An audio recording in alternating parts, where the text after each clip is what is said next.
Hi, my name is Kate Rains, and I'm your guest lecturer. That's me, and that's my dog Jupiter.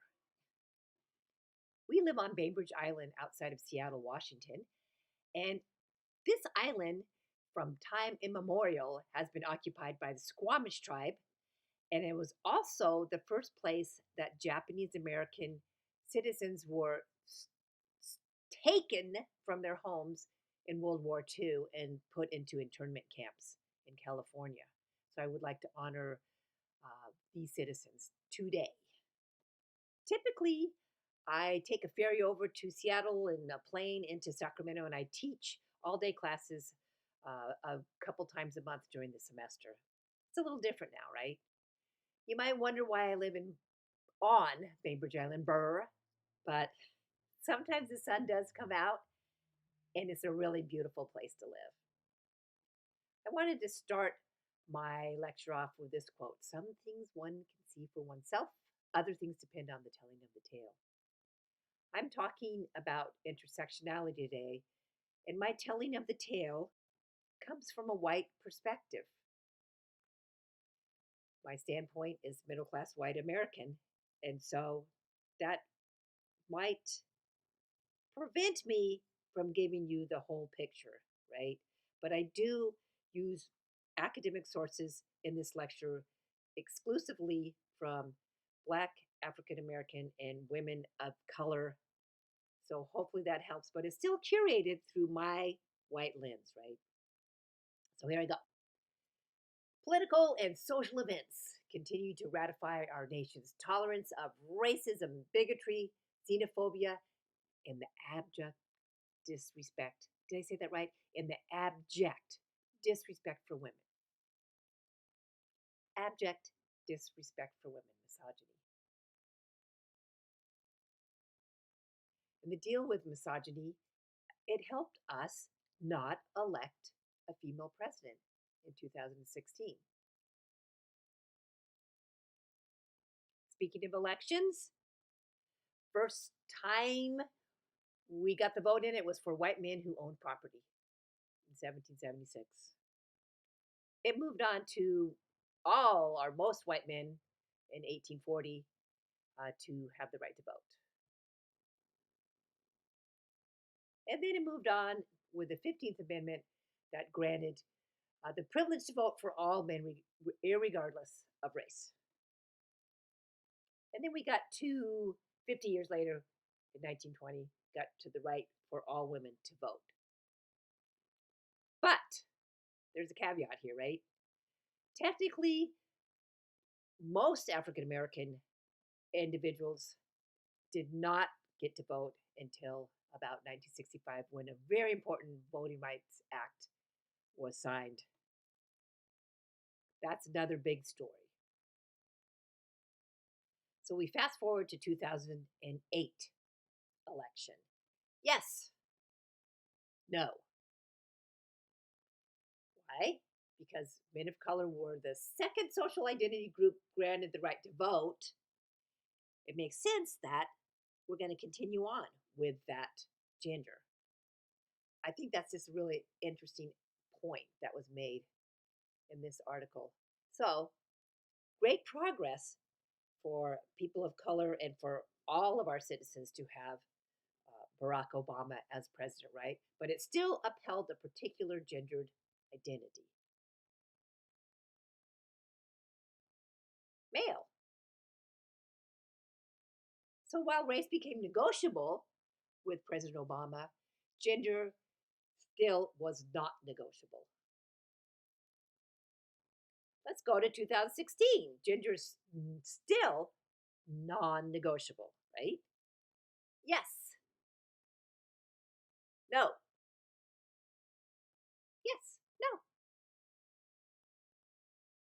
Gender bias prevails. And because gender is constructed by culture and society, so is gender bias. Let's move to the 2020 elections. Gender is still non negotiable. Yes, no, no, no, no, no. Why is this happening?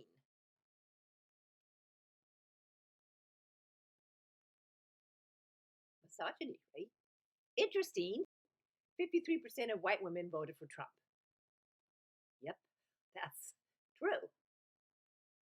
So this majority of white women, 53%, doesn't really come up when we were talking about the Women's March and the Me Too thing. We kind of forgot about that part, right? So we were supposed to be all in this together, feel good accounts of resistance. But I really think this is interesting. Resistance, a cheery narrative about women in pink hats as a fixed biological category of people who all experience the world in the same way. That's Daniel's right there with that sign.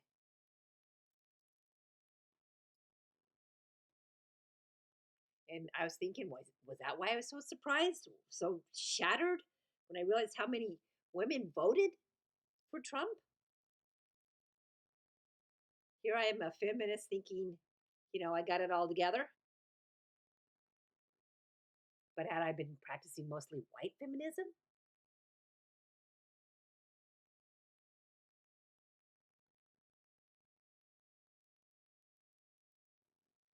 So I think I was practicing a lot of white feminism. And then again, this isn't a finger pointing as that if you're a white feminist that you are bad. But again, it's hard to look beyond our dominant culture, to not be, I don't know, ignorant, bamboozled, or just kind of not really be perceptive because of our dominant culture model. And in North America, what is our dominant culture? Pretty much around the world: male, white, heterosexual, Christian, temporarily able bodied, youthful, and has access to wealth and resources. So the deal is that although gender bias impacts all women, whiteness provides a definite advantage for some women. So, in the words of Collins, Patricia Hill Collins, white women are penalized by their gender, but privileged by their race. And we can use all sorts of examples, and I'll just do a quick one when we always talk about the idea that women um, earn 81 cents to the dollar. Right? We're only talking about certain women. We're just generalizing, and the impact of generalizing is is pretty significant when you look at really what type of money women of color make in terms of the white man's dollar. So, a fixed biological category of women who all experience the world in the same way? No, no such thing as single issue struggles. And that's where intersectionality comes in. And Dr. Crenshaw kind of coined this whole thing in around 1989, or a little bit sooner than that, and talked about the varying degrees of the impact of being a woman in our society.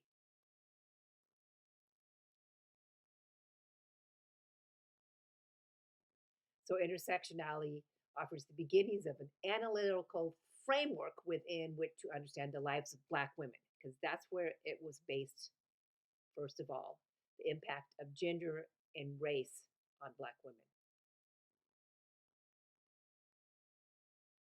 And the example I'm going to use is some of the feminist movement, where we really saw intersectionality happening, where we're seeing a division because of race and class and gender lines. When we look back at the first wave of feminism and the real push for the right to vote, we see a little cheery picture of lovely, it looks pretty staged, women assertively fighting for the vote. But during this first wave of feminism, a lot of white feminists were really not pushing for all women, right? They're trying to secure the vote mainly for white women, and that's documented kind of all over the place. Sojourner Truth, a black woman in 1851, did this famous speech, right? And you might have seen a video of it. You could Google it. There's all sorts of actors that portray or express this speech in really fabulous ways. That man over there says that women need to be helped into carriages and lifted over ditches and to have the best place everywhere. Nobody ever helps me into carriages or over mud puddles or gives me any best place. And ain't I a woman? Look at me. Look at my arms. I have plowed and planted and gathered into barns, and no man could head me. And ain't I a woman? I could work as much and eat as much as a man when I could get it, and bear the lashes well. And ain't I a woman? I have borne 13 children and seen most all sold off to slavery. And when I cried out in my mother's grief, none but Jesus heard me. And ain't I a woman? That's some kind of my version of it because it's interesting. They're now saying that Sojourner Truth spoke in a very formal type of language, but she's portrayed kind of in a more folksy way. So that's another story. But again, when we look at the wave of the first wave of feminism, we're not including our Black and African American individuals. We're not including our Asian American individuals.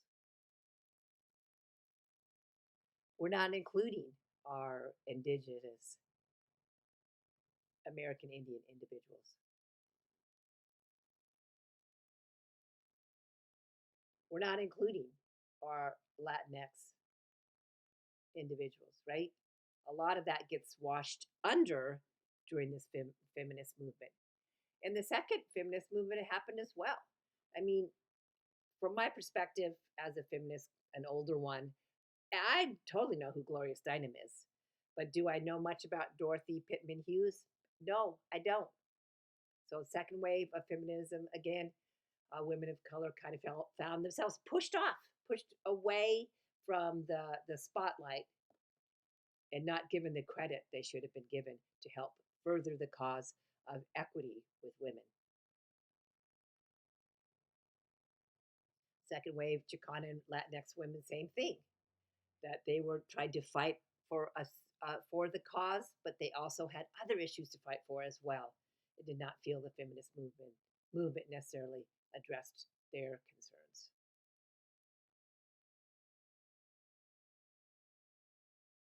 Asian American women, same thing, right?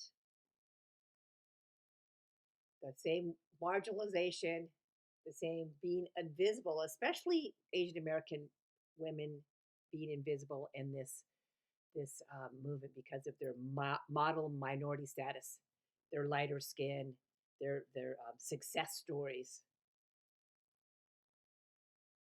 Which brings us to the interesting practice of colorism. The lighter skin you have, the closer you are to the dominant culture, the better status you have. So interesting things happened during the second wave of feminism. Finally, diversity in the language of intersectionality moved into the third wave or to the movement in general that was not there for the second wave or not there for the first wave.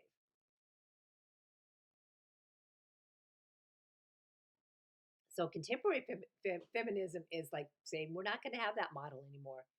We're going to have a whole different way of looking at women in our society and knowing that there's some differences, there's intersectionality, but there's also a common voice of dissent as well. Important stuff. So we're more like that, right? And then the old Rosie the Riveter sort of standpoint. Dr. Crenshaw added a bit more to her theory in 2015, still specifically addressing Black and other women of color in terms of vulnerabilities with the intersections of race, sexism, class oppression, transphobia, ableism, and more. So we get an idea that there is a lens to look through all of this, that we look at women and, again, not leading single issue lives, the impact of women, specifically of color, and all the transgressions that occur or oppression that occurs because of their race. So I think it's an interesting and complicated theory, intersectionality. I've just kind of scratched the surface a little bit here, but it's definitely a way to really step back for me as a white middle class woman, for me to step back in my little safe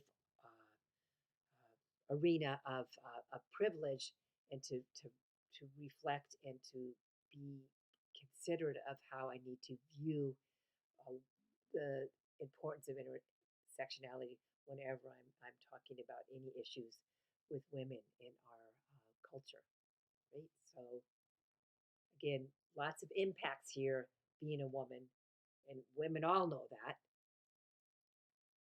But the origins of intersectionality definitely came again from trying to kind of get through what's going on with being a black woman in our society.